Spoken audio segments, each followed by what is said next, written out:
मित्रों नमस्कार, Randhir Singh biotech YouTube channel पर आपका स्वागत है।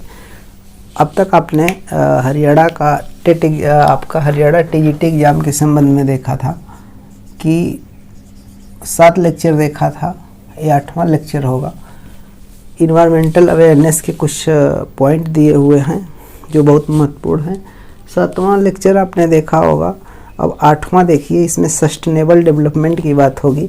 उसमें आपके सिलेबस में दिया हुआ है सस्टेनेबल डेवलपमेंट। सस्टेनेबल डेवलपमेंट को इंग्लिश में सतत विकास कहा जाता है। तो ये सतत विकास क्या है, इससे संबंध में कुछ पॉइंट को देखा जाएगा।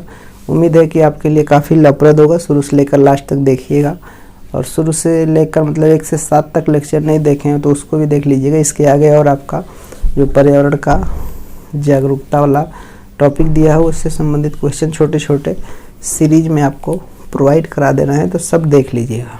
ठीक है, आते हैं सतत विकास क्या है। तो सतत विकास का जो कॉन्सेप्ट था ये कहाँ से आया।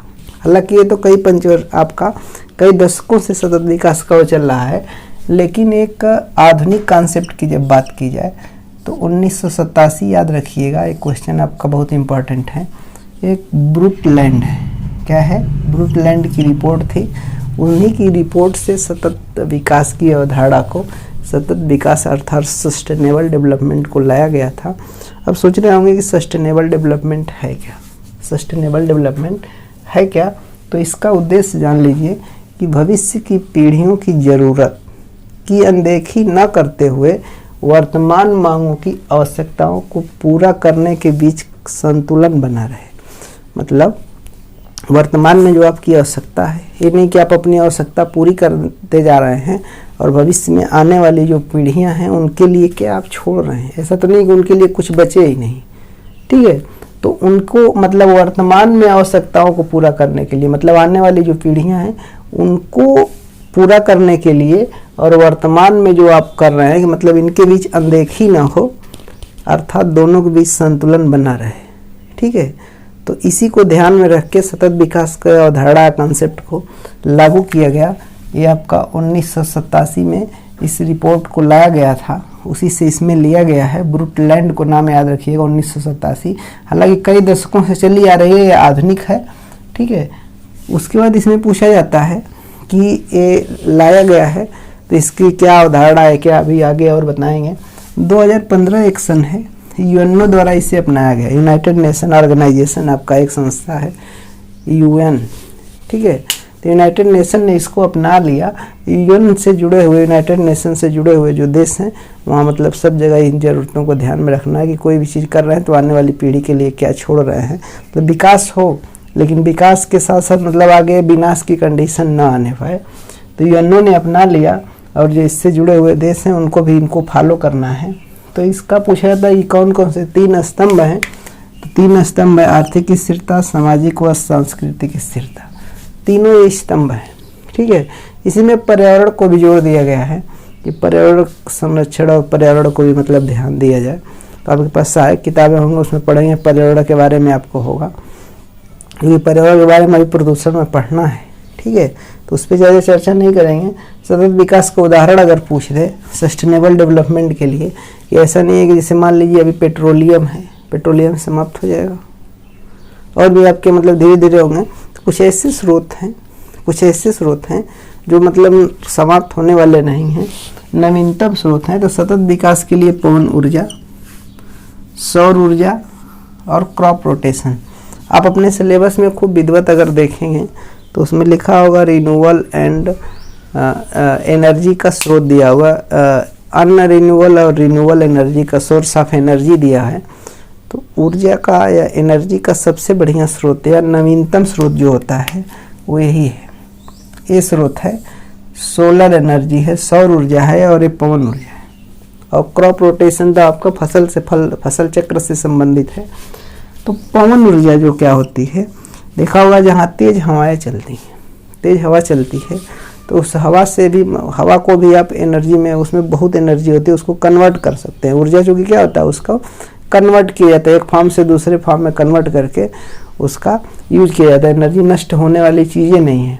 ठीक है, तो ये अक्षत स्रोत है, और लगा है, और छत मतलब पवन ऊर्जा जो है कभी इसका नष्ट होने वाली ये चीज़ें नहीं है, कभी क्षय इसका नहीं होना है।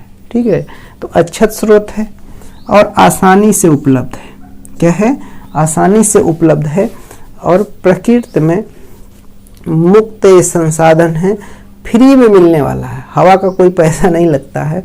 जब तेज हवा जहाँ पे चलती है वहाँ पवन चक्की वगैरह बैठा दिया जाता है, घूमेगी और उससे बिजली आप कन्वर्ट कर लेंगे। ठीक है, हवा की जो एनर्जी है उसको विद्युत एनर्जी में, विद्युत ऊर्जा में चेंज कर देंगे। विद्युत ऊर्जा आपका फिर चेंज हो जाएगी, मतलब तमाम मशीनों को आप चला सकते हैं। ठीक है, तो उसको कन्वर्ट करके एक फार्म से दूसरे फार्म में वो करके पूरा यूज किया जा सकता है और ये कभी समाप्त होने वाली नहीं है। इससे कोई प्रदूषण भी आपका नहीं होने वाला है। ठीक है, तो ये कैसा है? अक्षत स्रोत है, आसानी से उपलब्ध है और मुक्त संसाधन इसके हैं, मतलब फ्री में, मतलब आप वो कर सकते हैं। पवन ऊर्जा पूछा था, अक्षत स्रोत क्या है? पवन ऊर्जा है। सोलर एनर्जी एक है। सोलर एनर्जी जो है सूर्य का प्रकाश जो है इससे आपका मिलेगा, नवीनतम स्रोत है और ऊर्जा का सबसे बड़ा स्रोत जो है। आपके टॉपिक में लिखा होगा energy, source of energy, renewal of energy, ऐसे करके दिया है, उसमें यही सोलर से ही है। तो सनलाइट से पूरा सोलर पैनल देखिए लगाया जाता है, लगा के उसको विद्युत ऊर्जा में कन्वर्ट किया जाता है। ठीक है, और उससे और भी मशीन तमाम चलाई जाती हैं। तो ऊर्जा का सबसे बड़ा स्रोत क्या है? सूर्य है और नवीनतम स्रोत है। जैसे आपको उदाहरण दे रहे हैं सोलर वाटर हीटर। उसके अलावा सोलर एनर्जी से ढेर सारे पंप चलेंगे, बिजली चलेगी, फैन चलेगी, सब कुछ होगा। उसको कन्वर्ट करने के लिए तमाम जगह जगह पे सोलर पैनल लगाए जाते हैं। तो ये जो आपका है नाभिकीय संलयन, नाभिकीय संलयन का उदाहरण है। सन की एनर्जी, सोलर एनर्जी कभी नष्ट होगी नहीं, ख़त्म होने वाली नहीं है। संलयन है, बनता है, उसी को आपको क्या करना है? कन्वर्ट कर लेना है। तो सोलर एनर्जी और ये पवन वाला है, विंड एनर्जी है, पवन ऊर्जा अक्षत स्रोत है, आसानी से उपलब्ध है। ठीक है, मतलब इसको कितना यूज करेंगे आगे आने वाली पीढ़ियों पर कोई प्रभाव नहीं पड़ेगा। उसके बाद आपका है क्रॉप रोटेशन। क्रॉप रोटेशन और बागवानी के लिए उपजाऊ भूमि को उपजाऊ बनाने के लिए फसल चक्र अपनाया जाता है। फसल चक्र अपनाए जाने से क्या होगा? जो आपका मृदा की जो उर्वरता है वो बनी रहेगी, नहीं तो तमाम फर्टिलाइज़र का और तमाम वो करेंगे तो उसका भी प्रभाव पड़ता है। ठीक है, तो क्रॉप रोटेशन, सोलर एनर्जी और पवन ऊर्जा। ठीक है, ये क्वेश्चन बहुत बार पूछा गया है।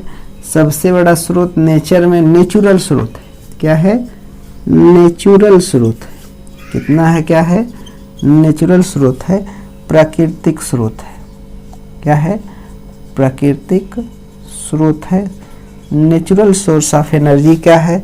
सन है। सन क्या है? सन है, सूर्य है। सूर्य से सनलाइट निकलती है, रेज निकलती है, उसी को सोलर पैनल और तमाम सिस्टम होता है, कन्वर्ट कर दिया जाता है। ठीक है, तो ये नवीनतम स्रोत है, बहुत जगह पूछा गया है। अक्षत का पूछे तो पवन ऊर्जा, सौर ऊर्जा आपका UNO 15 में वो किया, 87 में ब्रूस लैंड की रिपोर्ट आई थी, उसी से सतत विकास की अवधारणा को वो किया गया। आर्थिक, सामाजिक और सांस्कृतिक स्थिरता, इसी में पर्यावरण संरक्षण से भी संबंधित बातें की गई हैं। ठीक है, तो ये मेन पॉइंट है। ये मेन पॉइंट है। सतत ऊर्जा, सस्टेनेबल डेवलपमेंट क्या है, इससे रिलेटेड क्वेश्चन करेंगे। तो आप क्वेश्चन तमाम पर्यावरण की जो बुकें आती हैं, पर्यावरण से संबंधित जो भी EVS की बुक आएगी उसमें आप पढ़ेंगे तो सस्टेनेबल डेवलपमेंट के क्वेश्चन बने होंगे, कुछ उसको देखिएगा। और ये पॉइंट आपको हमने बता दिया, इससे आपका सस्टेनेबल डेवलपमेंट का एक गाइडलाइन आपको मिल गई है। क्वेश्चन कर लीजिएगा, एक गाइडलाइन हमने बता दिया है। इसके बाद आपको बता देते हैं वाटर हार्वेस्टिंग। तो 8वां लेक्चर था, 9वें लेक्चर में आप वाटर हार्वेस्टिंग देख लीजिएगा। पूरा जो आपका सिलेबस दिया हुआ है इन्वायरमेंटल अवेयरनेस का, पूरा आपका कंप्लीट कर देना है। तो आप देख लीजिएगा, कुछ क्वेश्चन आपको फंस सकते हैं, मिल जाएंगे और क्वेश्चन हल कर लेंगे तो और आसानी होगी।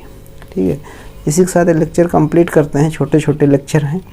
ठीक है, मिलते हैं 9वें लेक्चर में, तब तक के लिए बहुत बहुत धन्यवाद। नमस्कार, जय हिंद।